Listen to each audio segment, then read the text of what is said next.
Udin Bui, kuatkanlah hatimu. Hidup ini takkan mudah bagi orang sepertimu. Direktorat Jenderal Pemasyarakatan, Kementerian Hukum dan HAM Republik Indonesia, bekerja sama dengan Shirts for Common Ground Indonesia, mempersembahkan sebuah serial sandiwara radio, Udin Bui. Udin Bui, Udin Bui, kuatkanlah hatimu. Naskah karya Aris Nugraha, Taka Rabi, dan Murhananto. Teknik dan montase Sofyan Sulaiman, dengan sutradara Elsa Surya. Produksi PT Tukiem Production. Hidup ini takkan mudah bagi orang sepertimu. Dalam seri ke-19 ini didukung oleh Ferry Fadli sebagai Udin Bui, Ivon Rose sebagai Sri, Iwang sebagai Badrun, Insan sebagai Awai, Hari Akik sebagai pendengar 1, Ashari sebagai pendengar 2, dan Asdi Suhastra pembawa cerita. Udin Bui, kuatkanlah hatimu. Hidup ini takkan mudah bagi orang sepertimu. Sahabat pendengar, yuk mari kita lanjutin kisah Udin Bui yuk. Mari. Bang, tar dulu bang. Kenapa lagi? Kemarin ceritanya sampai mana tuh bang ya? Situ lupa. Enggak, cuma nggak inget. Ya. Sama aja. Kemarin itu Hmm, ceritanya gini nih. tar dulu. Ya kenapa lagi? Itu jatah saya. Oh iya. Hah? Iya. Begini. Kemarin itu Udin kan ketemu Awai. Temennya waktu sama-sama di dalam LP, Lembaga Pemasyarakatan. Terus Awe nawarin Udin buat jualan narkoba kan? Ya, Betul kan? ya betul. Udin yang di satu sisi emang lagi perlu duit, ya sempat gamang juga. Nah, ini dia nih bang nih. Apa? Gamang apaan sih bang? Ya, masa nggak tahu sih gamang? Apa? Gamang itu bahasa Indonesia juga tahu? Ada hubungan apa sama gampang bang? Ya ampun, masa nggak tahu sih? Itu masih saudara dekat gitu. Lanjut kan nih? Lanjut. Ya, sehabis bertemu Awai, esoknya dia jalan nyusurin jalan, gak tahu kemana. Karena bingung, dia pulang lagi. Di sepanjang jalan menuju pulang, pikiran Udin berkecamuk. Berkecamuk itu bahasa Indonesia juga. Tahu nggak artinya? Tahu, Bang, Apa? tahu. Syukur. Syukur kalau udah tahu. Sekarang lanjutannya ya. Iya bang. Sambil jalan, Udin terus mikir. Ambil enggak. Sampai di rumah, Udin masih belum juga bisa ngambil keputusan. Mau dia ambil apa enggak tawaran dari Awai itu. Sri bingung ngelihat wajah Udin yang kelihatan bingung. Kenapa bang? Kok kayak yang bingung gitu? Enggak kayak, Sri. Jadi? Emang lagi bingung. Oh, bingung mikirin apa? Dapat tawaran kerjaan, Sri. Sekarang Sri yang bingung. Kenapa? Selama ini pontang-panting nyari kerjaan. Sekarang giliran ada orang yang nawarin kerjaan, malah bingung. Ditanya kenapa sama istrinya, Udin jadi tambah bingung. Gimana sih? Nih, bingung Udin yang pertama aja masih belum beres. Sekarang malah ditambah sama bingung yang lain. Waduh, saya jadi bingung nih. Bingung juga. Gini. Udin awalnya sempat mikir buat ngejalanin kerja apa aja, yang penting dapat duit. Dan istrinya nggak perlu tahu dia kerja apa. Astaga. Tapi Udin dasarnya emang suami yang baik, jadi dia mikir lagi. Apapun yang akan dia lakukan harus berdasar kesepakatan sama istri. Aku tadi jalan mikirin kerjaan Awai. Temen waktu di lembaga permasyarakatan itu bang, Iya. dia yang nawarin kerjaan. Iya. Semalam kan aku udah ingetin bang, kalau Awai itu dulu ditahan karena kasus narkoba, ya kan? Benar. Dia nawarin kerjaan apaan? Udin tiba-tiba jadi nggak bisa ngomong. Susah ngomong. Sri mandangin mata Udin nunggu jawaban. Tapi Udin malah nunduk. Nggak berani ngebales tatapan mata istrinya. Melihat gelagat Udin, Sri sebenarnya udah bisa nebak apa jawabannya akan Udin sampein. Tapi Sri butuh jawaban langsung dari mulut Udin, berharap tebakannya salah. Awai bukan nawarin ikut jualan narkoba kan, Bang? Kalau bukan nawarin jadi pengedar narkoba, abang nggak akan bingung kayak sekarang, Sri. Astaga, tapi belum diterima kan? Ya belum. Sri lebih rela kita bertiga kelaparan, Bang, daripada harus hidup dari uang hasil kerja kayak gitu. Ya, begitulah.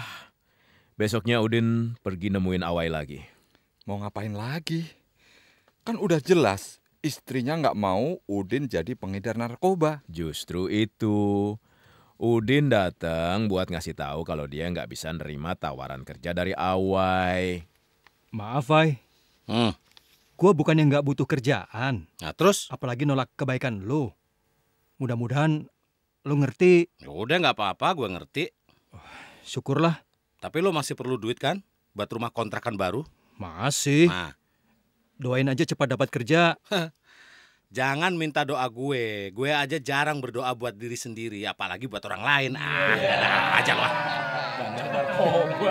Hebat. Ya, Awai masuk ke dalam rumahnya, ninggalin Udin sendirian di teras. Ngapain dia masuk rumah? Ya bikin kopi buat Udin kali, Bang. Ya bukan. Awai ninggalin Udin cuma sebentar, nggak sempet bikin kopi. Dia keluar lagi bawa duit 100 ribuan. Selembar. Banyak. Wih, sekantong kresek ya, Bang ya? Kebanyakan. Jumlahnya 5 juta. Nah, duit sebanyak itu diserahin ke Udin. Semuanya. Iya semuanya.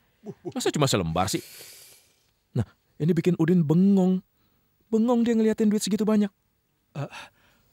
Apa ini? Ini namanya duit. Iya. Tapi buat apa? Buat biaya ngontrak rumah. Bukannya nolak. Hah? Tapi gua kesini bukan mau pinjam duit. Oh? Apalagi segini banyak. Gua takut nggak sanggup ngembaliinnya. Ya udahlah, nggak usah dikembaliin. Anggap aja nemu di jalan ya. Ya si Udin tambah melongo jadinya. Dipelototin tuh duit di tangannya. Lalu mandangin wajah Awai setengah nggak percaya. Tapi si Awai cuma senyum. Udin tiba-tiba meluk Awai. Dia senang tapi juga terharu. Gua nggak tahu mesti berterima kasih pakai cara apa sama lo. Tapi gua janji, gua akan berdoa buat lo setiap hari sampai gua mati. Makasih, Din. Kalau lo berubah pikiran dan mau kerja sama gua, lo tahu kemana harus nyari gua kan? Setelah mampir sebentar buat beli makanan kesukaan Sri dan Budi, Udin pulang dengan perasaan senang. Begitu Sri bukain pintu, Udin langsung memeluknya dan menggendong istrinya itu ke dalam rumah. Wah, mau ngapain tuh? Paling dibawa ke kamar, ya kan, Bang ya? Paling senang-senang. Bukan. Terus ngapain, Bang? Udin ngajak Sri sama Budi anaknya makan bareng makanan yang baru dibeli. Mereka pun makan dengan lahap. Bukan duit dari macam-macam lagi kan, Bang? Enggak. Halal. Halah. Dapat rezeki nomplok Rezeki dari mana? dari Awai. Wah, mendengar kata Awai, Sri keselak karena kaget. Emang Udin ngagetin, Bang? Enggak, Kok bisa kaget? ya bukan kaget karena dikagetin. Terus? Kaget karena duit itu dari Awai. Masalahnya Sri kan nggak setuju kalau Udin kerja sama Awai.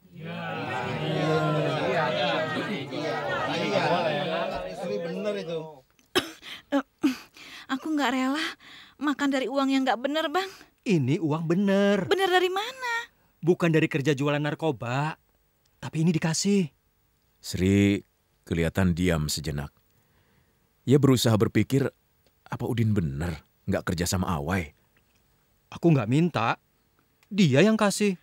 Kalau ini hasil dari jualan narkoba, aku nggak rela, Bang. Kamu tahu kan, kalau aku baru saja keluar rumah, Iya tahu. mana mungkin bentaran aja jualan narkoba. Bener tuh. Bener apanya? Ya mana mungkin. Cepet banget jualan narkoba. Yang bilang dia jualan narkoba itu siapa? Lah, tadi? Tadi yang ngira dia jualan kan istrinya, bukan saya. Oh iya ya. Ya udah. Terusin dulu deh ceritanya ya. Ya. Deh. Oke. Nah, Nah, Udin akhirnya cerita sama Sri kalau dia dapat duit cuma-cuma alias nggak perlu dibalikin. Jadi mereka bisa dapat duitnya buat ngontrak kontrakan baru. Udah dapat kontrakannya, Bang? Udah. Lah, kapan nyarinya? Nggak perlu tahu deh kapan dia nyarinya. Nggak boleh gitu dong, Bang. Kenapa nggak boleh? Pokoknya nggak boleh. Pokoknya ceritanya dia udah dapat kontrakannya, gitu. Tetap nggak bisa gitu. Kenapa sih ngotot amat sih kamu? Kan saya mau promosiin kontrakan engkong saya, Bang.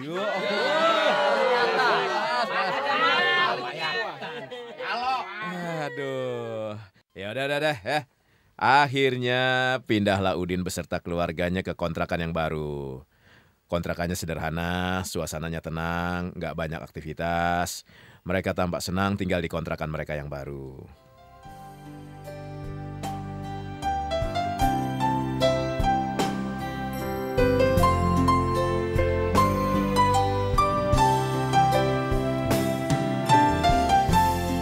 Sekarang kita lebih tenang, Sri. Aku juga. Uang dari Awai kan masih lumayan banyak. Iya, masih sangat banyak. Aku bingung. Mau diapain ya? Aku mau jualan aja. Jualan apa? Gado-gado. Nggak mau jualan yang lain? Enggak ah. Soalnya cuma itu yang aku bisa, Bang.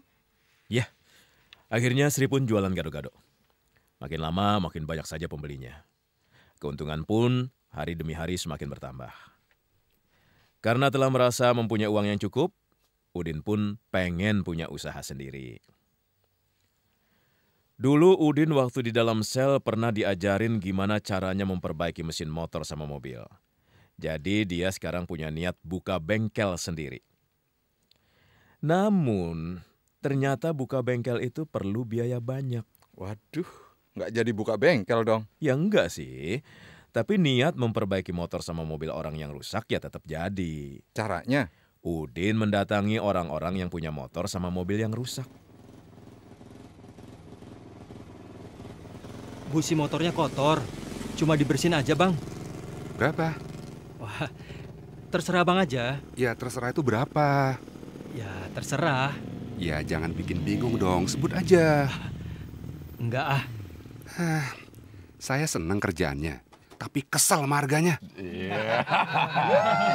Ya, semakin lama langganan Udin semakin banyak. Selain Udin emang jujur, dia nggak ngambil untung banyak. Kalau begitu, kalau motor saya rusak, saya bawa aja ke Udin. Ya elah, kayak punya motor aja, Mas. Ya kan niatnya dulu, boleh dong. Aneh juga nih orang, niat kok punya motor rusak sih. Sirik aja lu. Ya, oke. Salah satu pelanggan Udin adalah tetangganya sendiri yang bernama Pak Langgeng. Awalnya karena kepuasan Pak Langgeng atas hasil kerja Udin benerin mobilnya. Pak Langgeng jadi suka sama Udin. Pak Langgeng ini berasal dari Surabaya, sehingga cara bicaranya juga Jawa banget gitu loh.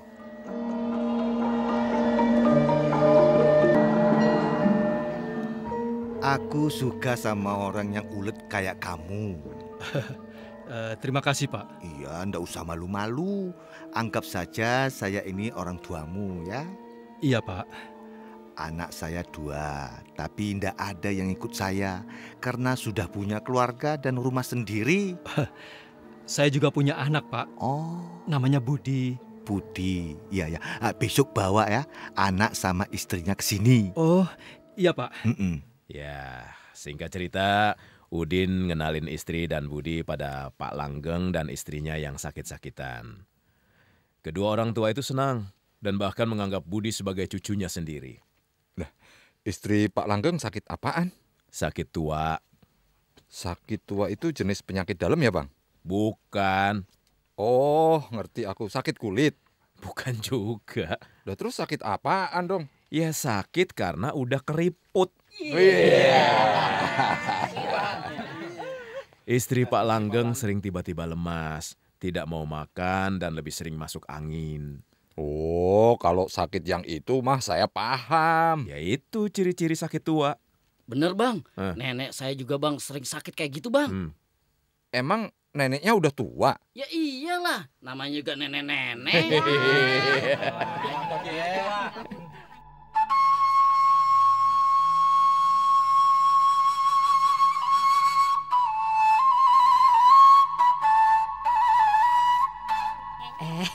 Sudah, cukup mijitnya. Oh, iya, Nek. Badan nenek udah baikan rasanya. Iya, Nek. Ngelihat kamu sama Budi, nenek jadi inget sama cucunya nenek. Budi kan cucu nenek juga. Iya, terima kasih ya, Nak ya. Ya, hidup Udin semakin nyaman dan terasa semakin indah. Apalagi sudah dianggap Pak Langgeng sebagai keluarga, menjadikan hidupnya semakin terasa lengkap. Terima kasih, Pak. Iya. Sudah menjadikan kami bagian dari keluarga. Selama orang itu baik, kenapa ndak bisa jadi keluarga? Ya, begitulah. Setelah beberapa waktu, tiba-tiba Badrun yang menjadi tetangganya di tempat yang lama, bertemu dengan Udin yang kebetulan main ke saudaranya yang menjadi tetangga Udin yang sekarang. Badrun? Oh, tinggal di sini lu sekarang? Oh, iya, mampir ke rumah. Masih maling? Wah, mendengar pertanyaan Badrun, Udin hanya diam. Sebenarnya dia pengen marah. Tapi karena takut diketahui orang, akhirnya ia berusaha sabar dan pergi meninggalkan Badrun. Bang, Badrun itu kan yang celana jinnya hilang itu kan? Iya, benar. Nyebelin banget ya si Badrun itu. Kalau saya, Bang, wah, udah saya bejek-bejek tuh orang tuh. Kalau saya enggak. Apa? Kalau saya udah saya injek-injek dia. Bejek-bejek sama injak-injak bukannya hampir sama. Ya, kakak adek, Bang. Saudara lah. Ya, Mas ya? Iya. Berarti situ berdua kakak adek dong. Enggak deh. Sorry. Ya, oke. Ceritanya mengetahui Udin ada di kampung tempat saudaranya yang bernama Mulyadi, Badrun langsung menceritakan semua kejelekan Udin kepada saudaranya itu. Yang namanya Udin tuh orang jahat. Masa? Iya, dia itu pernah dipenjara gara-gara maling. Yang bener? Belum lagi dia itu suka nantangin warga. Apa iya sih? Celana jeans gua aja pernah diambil sama dia. Gitu amat ya? Ih. Emang gitu orangnya. Ya, omongan Badrun sampai ke telinga warga sekitar tempat tinggal Udin. Nah, semua orang jadi mulai bertanya-tanya tentang kebenaran berita tersebut kepada Mulyadi. Bener, Udin bekas maling. Kata saudara saya gitu. Pernah dipenjara juga? Ya kata saudara saya kayak gitu. Kalau gitu nggak bisa kita biarin. Kata saudara saya harus gitu. Wah, kita kasih tahu yang lain. Kayaknya harus gitu. Susah ngomong sama situ. Kan emang gitu. Tak gitu. Tuh kan, nggak Badrun, nggak saudaranya, nyebelin semua. Iya, bikin pusing aja. Iya. Ya, emang gitu.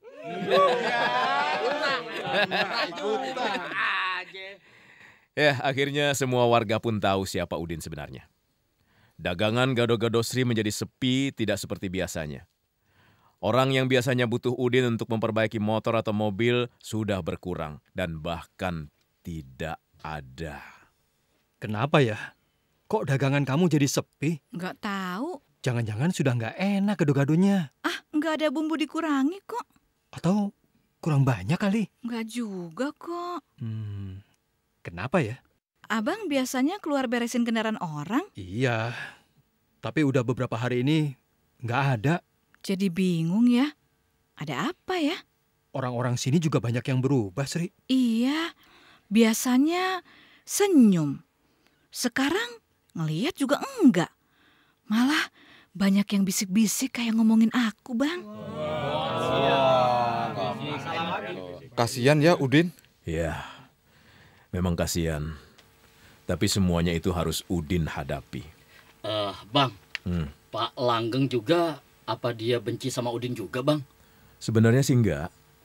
Tapi Pak Langgeng yang biasanya sering manggil Budi untuk main ke rumahnya, sekarang nggak pernah tuh manggil-manggil lagi. Emangnya Pak Langgeng nggak nanya dulu ke Udin, Bang? Ya soalnya kalau nanya, Pak Langgeng kan nggak enak jadinya. Kok nggak enak? Pak Langgeng kan orang Jawa, jadi nggak enakan orangnya. Terus? Terus apanya? Ya terusin ceritanya maksudnya. Oh gitu. Iya. Ya oke. Nah, dengan sikap warga yang seperti itu, Udin jadi pengen tahu masalahnya. Ia lalu jalan keluar rumah buat cari informasi dari warga. Udin dan Sri duduk di warung gado-gado. Beberapa warga perempuan melewati keduanya. Sri berusaha nyapa, namun mereka tampak cuek. Gado-gado, Bu. Nggak usah nawarin lagi deh. Iya, kita udah tahu semuanya kok. Udin dan Sri jadi tambah bingung.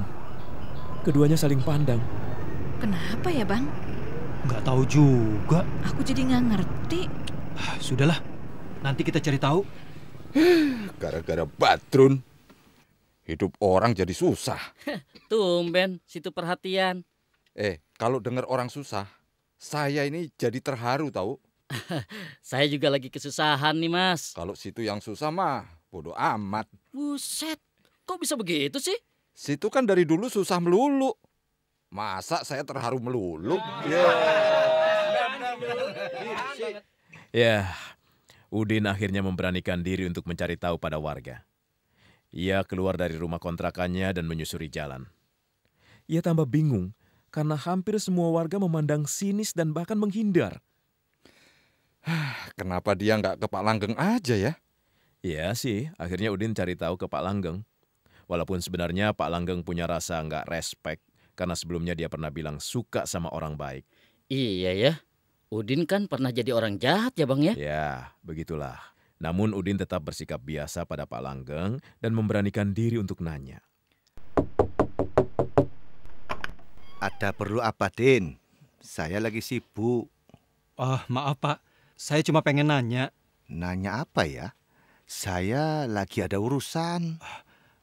Pak, kira-kira kenapa ya orang-orang sikapnya berubah sama keluarga saya? Ya jujur ya, saya ndak suka orang yang pernah jadi penjahat. Itu dulu kan Pak, sekarang saya berubah. Saya belum percaya, maaf saya ada urusan. Bapak tahu dari siapa? Mulyadi. Pak Langgeng langsung menutup pintu rumahnya. Udin ingat kalau Mulyadi adalah saudara Badrun. Udin menunggu Badrun. Sampai suatu hari Udin ketemu dengan Badrun. Udin mencoba mencari informasi dari Badrun. Udin bersikap tenang, sabar, dan bicara dengan nada datar. Lu cerita apa sama orang-orang? Kagak cerita apa-apa. Kok orang-orang denger cerita yang macam-macam soal gue dari Mulyadi, saudara lu kan? Ya lu tanya aja sama Mulyadi. Lu jangan bikin gua pusing deh. Lu yang maling kenapa gue mesti takut? Gue bisa ngabisin hidup lu sekarang juga. Jadi. Tangan kiri Badrun mencengkram kerah baju Udin. Tangan kanannya udah terkepal, siap menghajar. Jangan takut, Din. Lawan, Din. Badrun terus mencengkram kerah baju Udin sampai... Sampai apa, Bang? Besok. Ya, kenapa besok, Bang? Kelamaan megangin kerah bajunya tuh. Habis. Kembali ke masyarakat sebagai insan bertobat. Demikianlah Sandiwara Radio Udin Bui yang dipersembahkan oleh Direktorat Jenderal Pemasyarakatan Kementerian Hukum dan HAM Republik Indonesia bekerja sama dengan Search for Common Ground Indonesia. Sampai jumpa.